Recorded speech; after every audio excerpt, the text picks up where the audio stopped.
దాన్ని వినిపించి దాని అర్థం పరమార్థాన్ని వివరించాలనుకుంటున్నాను. మీరందరూ కూడా విని మీ యొక్క అభిప్రాయాల్ని కామెంట్ రూపంలో తెలియపరచండి. Thank you. తల్లి గర్భము నుండి ధనము తేడెవ్వడు, వెళ్ళిపోయేడినాడు వెంటరాదు. లక్షాధికారైన లవణమన్నమే కాని మెరుగు బంగారంబు మృంగబోడు. విత్తమార్చన చేసి విర్రవీగుటే గాని కూడబెట్టిన సొమ్ము కుడువబోడు.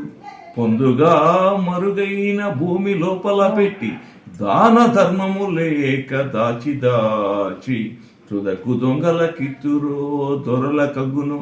తేనె జుంటి గలీయవా తెరువరులకు భూషణ వికాస శ్రీధర్మపుర నివాస దుష్ట సంహార నరసింహ దురిత దూరా.